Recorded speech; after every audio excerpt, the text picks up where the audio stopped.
All right.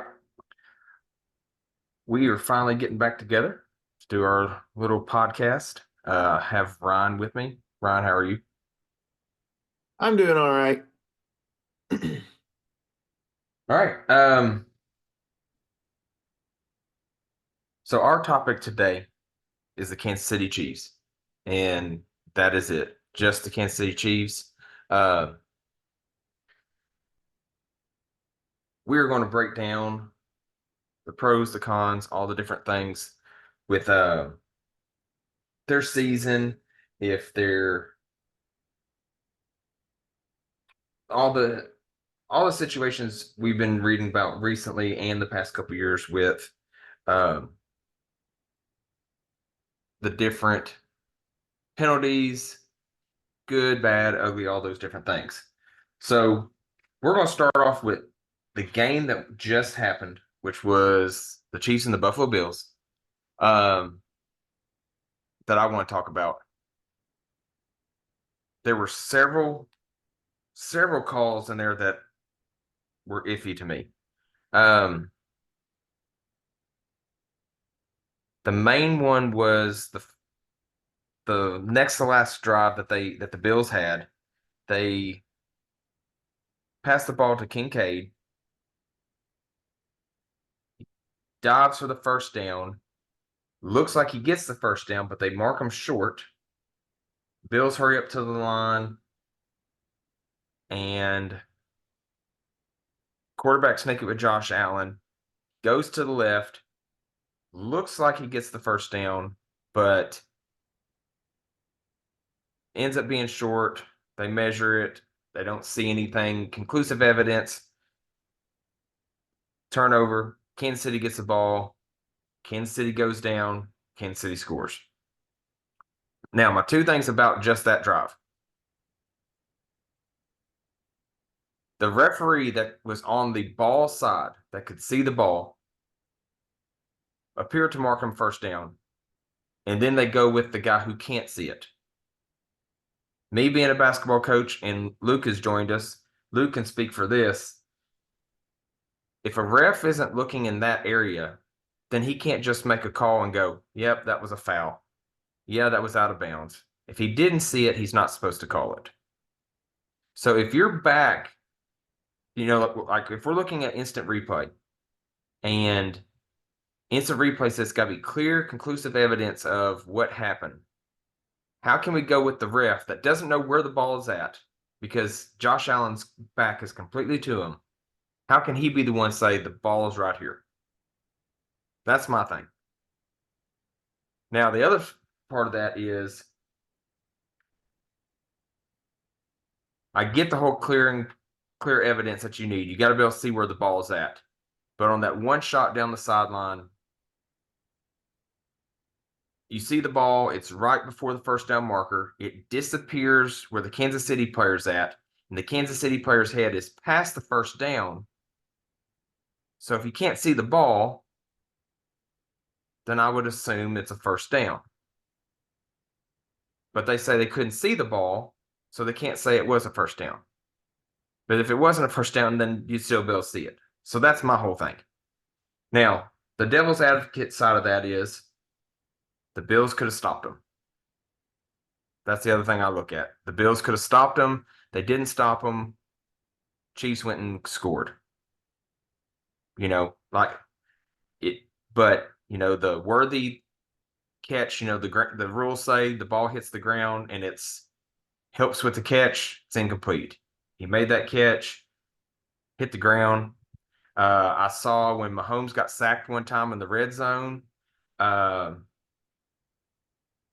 Lineman pushed the helmet off by grabbing the helmet of the Bills, took it off right there in front of Patrick Mahomes. Nothing. So again, that's a lot of penalties. I just wrote down some stats in in the game that they played Buffalo early on when they lost to Buffalo.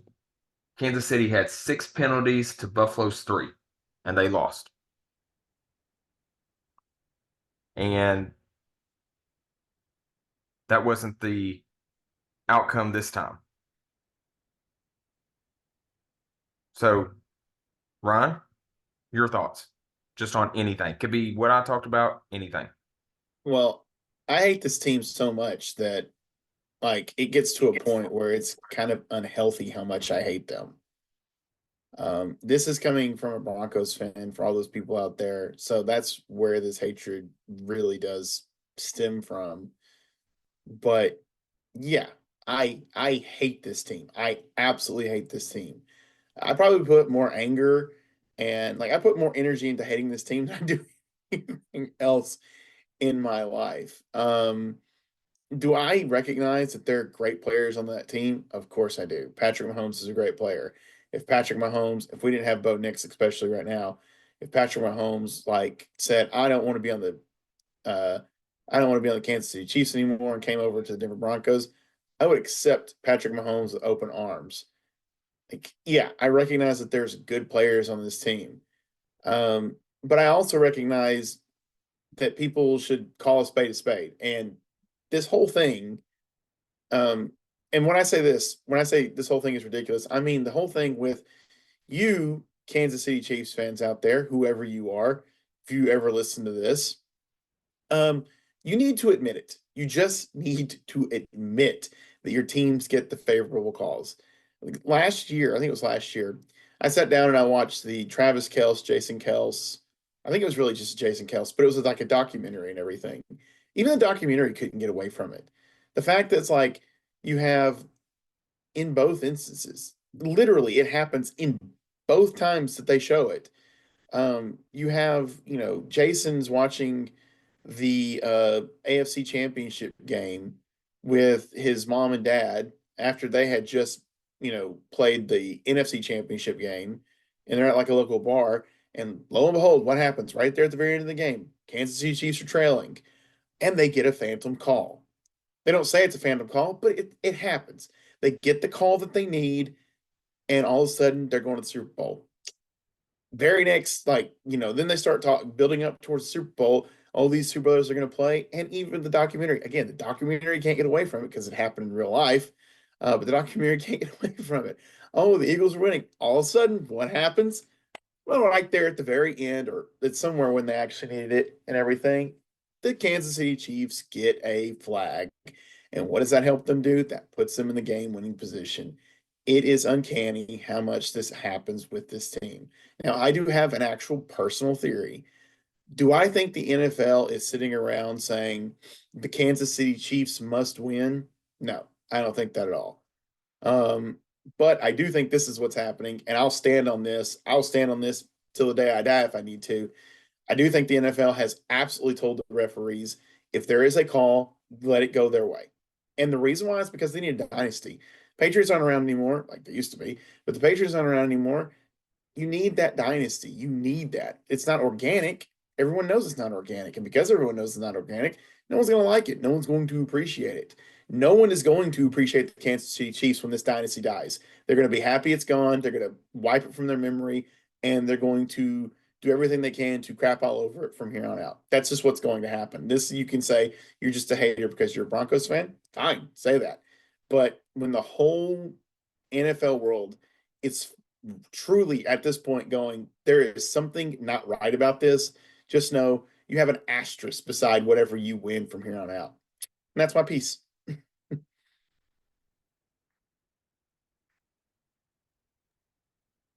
Luke, you got anything?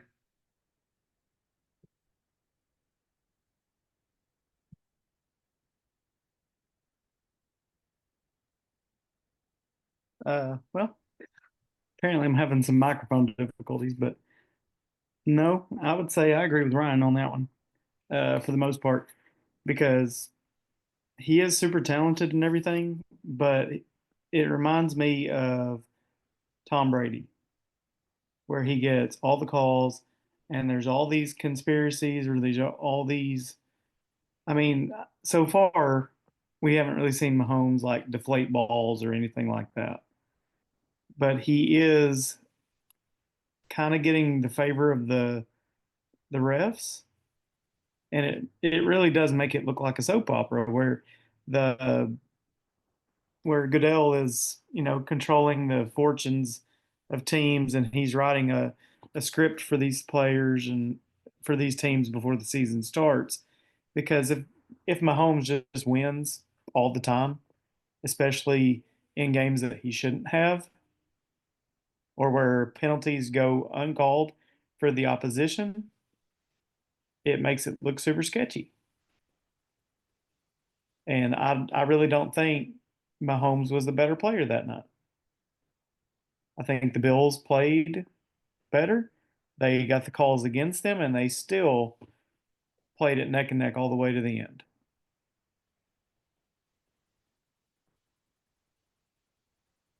So Actually, it's kind of funny that you say that because Mahomes really has not had a great season this year. No, he struggled you Yeah, mean a lot of places. a great last 2 seasons? Yeah, yeah. I mean, he hasn't yeah. been stellar. Like, if he Now, hasn't it, his Now, first season, man, he put on the show. But the now I'll last two say seasons, I'll it go with this almost as looked like Peyton Manning at the end of his career, where he was on a winning team, but wasn't really contributing as much as he used to. yeah. And I'll say I'll go this far, and this is like the only compliment I'm going to give them, or the last compliment I'm going to give them. Mahomes, he will most of the time, maybe not this last game. I'm gonna be real with you. I don't watch Kansas City Chiefs games because it makes me really that upset. I keep up with it, but Same. I know what's gonna happen, and it always happens. Every time a Kansas City Chiefs game is played, and I don't watch it, you know what I do? I just get on Twitter and I type in the word refs, and it's always inevitable. It's just always inevitable. They're talking about, especially right there at the end of the game. If they win, I always find out, is it the refs? If there been some kind of call, sure enough, there's been some kind of call at the end of games. Mhm. But now I do know, like I said, he's a great player. Do I'm not ready at this time, and this is taking off just putting on the pure football hat. I'm not gonna say I think he's the greatest quarterback of all time, but he is up there. I will give him that. He's somewhere up there and everything. And he does have the tendency to play a little bit better in the playoffs. Um, Especially because he's been there, it's going to be a little bit more used to it for him. But again, like you said, the last 2 seasons not played that great. You could make an argument that everyone around him is carrying him, and that is what it is. Andy Reid's a great coach. I'm not going to take that away from him, but yeah, so I think a lot of it he doesn't have the big play from Tyreek Hill. I don't think Tyreek Hill was the end all be all, but I think Tyreek Hill leaving, Travis Kelce not being Travis Kelce, then they haven't found that running game. Whenever Kareem Hunt was good, about 4 years ago, then he left the league or whatever happened with that situation. They haven't found a true running back to fill that position. They were hoping Worthy and Rice. They've tried several different receivers to fill in Tyreek Hill's spot, and it just hasn't happened. So now I think that their defense is a lot better than what it was 5 years ago, because 5 years ago they had to outscore people.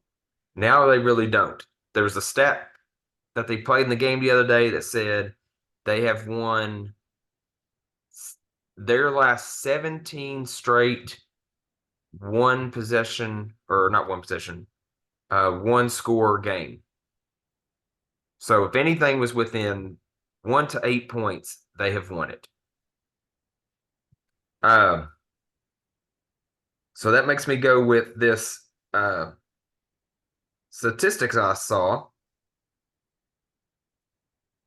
When the season finished, at one point, they were one of 5 teams that had never scored 30 points. When the season ended, so this is just counting the regular season, they were 15-2 without scoring 30 points.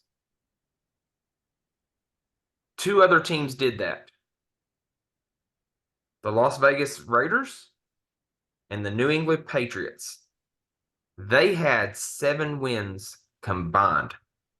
The Raiders were 4-12. The Patriots were 3-13. There was 2 other teams I don't know where my here it is. Back when it was week 13, there was two other teams. The Giants were 2-11, and the Jets were 3-10 on teams that did not score 30 points in the game. So they ended up scoring 30 points in the game. They got knocked out of that little secret club that everybody was in. But 30 points, the Chiefs did not score until they hit that field goal to win the game. First time all year they hit 30 points. Now, going back to the penalty situation, and kind of going off of what both of y'all said, Patrick Mahomes is starting to be kind of like the LeBron James. He's a great player, but like, what has he done? Now, yes, he's won more Super Bowls than he has losses, where LeBron can't say that. But I saw a thing that said since 2021, just in the playoffs, the Chiefs have 36 penalties. Their opponents have 66 penalties. So that's 319 yards to 541. 0 times did the Kansas City Chiefs have more penalties than the other team. So the other team, all 10 times they had more penalties. Only one of those times did Kansas City have more penalty yards. So that made me look up some information. I just decided to look up Andy Reid's career. I looked up from 1999 to 2013. All those years when Andy Reid was with the Philadelphia Eagles, only 5 of those years did the opponents have more penalties for the season. Only 5. So out of about 14 years, him being with the Eagles, only 5 of those years. That could be well coaching, but there's still a lot of years there was a lot of penalties. Since 2020, since that's what this statistic was, I was looking up the seasons. 3 of those years out of the 6 years, the Chiefs had less penalties. But I also went as far as looking up like Tom Brady. Luke brought up Tom Brady, talk about, getting favorable calls.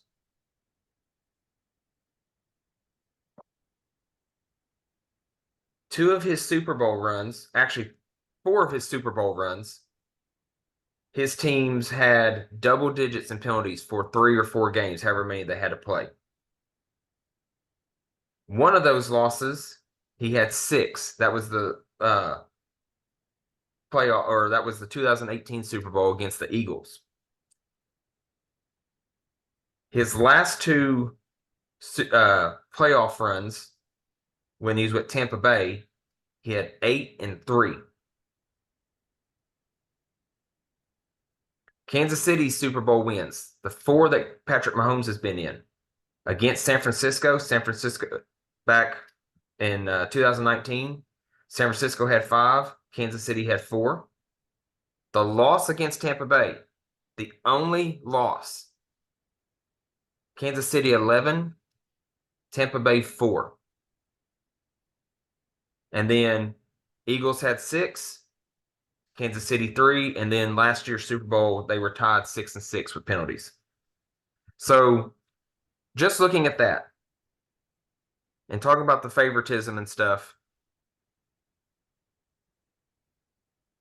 that game right there it seemed like with Tampa Bay, let's let the torch pass. Tom Brady beat him to win his last Super Bowl with New England. He goes to Tampa Bay. He gets one more shot, beats Patrick Mahomes after Patrick just won a Super Bowl. Pass the torch because Tom Brady's fixing to be on his way out in a couple years. And then it's favoritism. Again,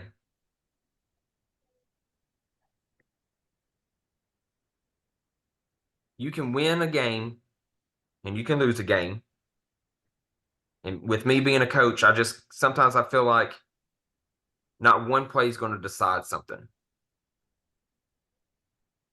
So I feel like the other night, like I already said, the Bills had every opportunity to stop the Chiefs from going down taking the lead. But it just bothers me with the big plays that are just obvious. You know, I know we talked about this one podcast before, but like the Eagles Super Bowl against Kansas City, that pass interference that was called. I believe that was pass interference. As he made his move, he grabbed him, restricted him the area of his going. So it's just one of those things where that's bad timing.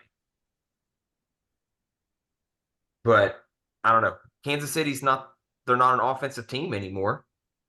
They only score 24 points a game. They only win by a touchdown a game. And that's only counting the wins. That's not counting the loss to Buffalo, and that's not counting the loss to Denver that they had this year. That's only counting their wins. Because if you do that, their points per game drop because they didn't score anything against Denver, and they only scored 21, I think, against Buffalo. So that drops the 24 down. That brings the 17 up.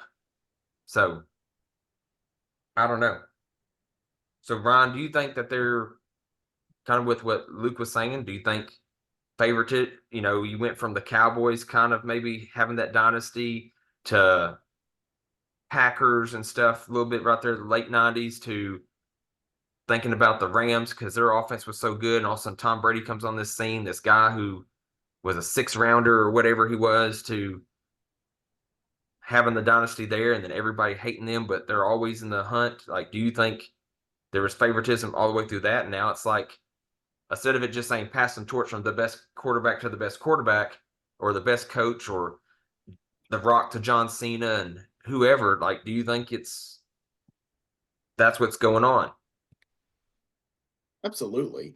And like I can even deepen the conspiracy with this and to go as far as to say that truthfully, while the Patriots are never going to be forgotten, with those last couple of years of the Patriots and Tom Brady and Robert whatever his name is, I almost said Frost. That's a poet. But their owner and Bill Belichick, like it was pretty clear that especially during Deflategate and everything, how the NFL did not truly want that to be the face of their whole thing. Kraft and Belichick not wanting them to be the face of this all, and maybe to an extent Tom Brady. But you look at this Kansas City Chiefs, and they present sort of, Patrick Mahomes presents a pretty wholesome image. People around him not so much, but he presents a pretty wholesome image. Uh, the uh, the Hunt family, I think that's who it is. I don't know who owns it. I think it's the Hunts though, or something like that. It's like very similar last name. But the family that owns the Kansas City Chiefs, they don't really seem to make a lot of waves and everything. Andy Reid is a good head coach. Travis Kelce is a household name, good guy. He's got from a good family. You want them to be your face. That's the issue, is that it's Kraft. You want them to be the face of your whole franchise. I was saying this as well too. And again, this part I don't care so much about. So like I don't really like dive into this part of the anger of the fan base. But at the end of the day, the NFL, it's a sports league, but it's also an entertainment league. It's not just about the football; it's about what the products that they sell, meaning the event itself and the merchandise. That's what they're trying to sell to you, and everything. And what has fallen graciously into their lap over the last couple of years? Well, the biggest superstar in the world when it comes to music, and everything. And with her, she brings in a big fan base, a very, very big fan base. And they want that. They absolutely want that. Because again, it paints Taylor Swift pretty wholesome person to the extent. You could argue if you want to, but she's a household name and everything. She brings in a big fan base because she's connected to Travis Kelce. They I when I say I don't fully believe that they're saying the Kansas City Chiefs must win. If the Bills had gone out there and hung like 50 on them and their defense had stopped them multiple times, like if they just could not stop anything the Bills were doing, the NFL would have been like, well, that stinks. There's really nothing you can do about that. But do I think in close games that they're saying that they're absolutely told if it's close, you have a call, let it go their way? Yes, because they want these things. They want that dynasty that's wholesome. They want that extra fan base because you're bringing in way more revenue. Taylor Swift being on screen, as much as it might annoy people, is going to bring in revenue from her fan base because they're going to go out and they're going to go buy jerseys. They're going to go out, they're going to take part in, they're going to talk about it on Twitter. They're going to do all of these things, which is going to drive up viewership and it's going to drive up revenue at the expense of the rest of the fan base. I mean, I think they're ranking on people saying, yeah, you'll complain about it now, but you'll still watch at the end of the day. And that is what it is. We could argue that that's the case. Part of me hopes that the Super Bowl is not very well watched this year, so the NFL does go, maybe we shouldn't do this anymore. But I do absolutely believe, with my whole heart, and anybody that says, "Oh no, it's not rigged," maybe it's not rigged like that, but it is rigged in such a way to favor the Kansas City Chiefs because of all of these factors that I have laid out there. First off, I'm sorry if I was a little distracted. I heard everything you said, but I can't with Luke right now. Luke's got his sunglasses on. I can't take him seriously. So, anyways, but the Taylor Swift thing, you get all the Swifties where people can say, hey, she likes football. I want to watch football. No matter if they even choose the Chiefs as their favorite team. They end up watching a team or watching the Chiefs play the Bills and they go, ooh, that Josh Allen's cute. I like him. I'm going to cheer for him. Or I'm going to cheer for that guy. That guy was, that guy's fast or whatever it is. They start following team. You mentioned about, not watching the Super Bowl. I personally don't like the Eagles mainly because of their coach. I like Saquon Barkley. I like the whole story with Jalen Hurts with Alabama and Oklahoma and stuff like that, and having that relationship with Tua when he was down there. But I really just don't like the Eagles in general. Like, I just don't care for them. And then the whole thing with the Chiefs, I love Andy Reid. I have no reasons not to like Mahomes. The whole Kelsey and Swift thing doesn't bother me, so it's not anything like that, but it's just the whole thing behind it, like back in the, the 70s and all that with NBA, it's always the Lakers and Celtics, I don't know how it was back then if people got tired of it, but when in the 90s, the Bulls won 6 of those, if you think about a decade, 6 of those 10 championships. All right, we got about 10 minutes and we'll have to pause this part of it. But they won about 60% of those championships. And it didn't really seem like people were tired of seeing the Bulls. Everybody wanted to see Jordan. They wanted to see Rodman. They wanted to see Pippen. They wanted to see Phil Jackson. And so everybody just loved that. I think about Tony Romo. He, dated, several celebrities when he was with the Cowboys, and they would always show them, sitting in the bleachers. But no one made a big deal about that. They would show them during the game, but it wasn't like, let's see them show up to the stadium today. Let's see what they're wearing. Let's see them on the field. Oh, where are they at now? And I get the internet's different than it was just 10 years ago, much less 15 years ago. But like, it is a media thing. What can they bring? If we can get publicity overseas, let's get publicity overseas. If it can, even with WWE, with them changing their ways, they're starting to, become global, a little bit more global. They're starting to get more stuff between other independent wrestling things. It's like, why not? That's more money for us. That's more audience members. So, hey, maybe this will lead to the biggest viewership of all time because it's the Eagles and we want this, good story and somebody to dethrone with their running game or whatever it is. But All Luke, of this is well, I was gonna say all of this is because like everything that you're talking about, like with the Bulls, at least from my understanding, anyways, because I wasn't like necessarily old enough to really understand it. But like a lot of things that are well beloved, especially like things like dynasties or superstars, and like they're more loved when it's organic. Nothing about the Chiefs' road to dynasty status has felt organic. The Bulls seem like an organic situation. Maybe they did get calls. I'm not really sure. That was also in a time where, you could be a little bit more rough on the court than you could be now. This is, not to debate that, but it, feels organic. Back in the WWE, Roman Reigns, no one liked Roman Reigns at first because everyone knew what was going on. They were pushing him to the top. And it wasn't until you let the stories started playing out and let the stories be a little bit more organic. Now he's one of the most beloved wrestlers of all time. And he's going to go down as one of the most beloved wrestlers of all time because they let the stories play out in an organic way. When you force it on someone, at, when you force something on a child, they're going to likely hate it. When you force something on an adult, they're going to likely hate it. Let them figure it out. Let them, you know, learn who it is. You cannot there is way too many games at this point where we see a little yellow flag on the field and all of a sudden the Chiefs are, you know, getting what they need to have happen to win. Nothing about it feels organic. And because it doesn't feel organic, no one's ever going to like it except Chiefs fans.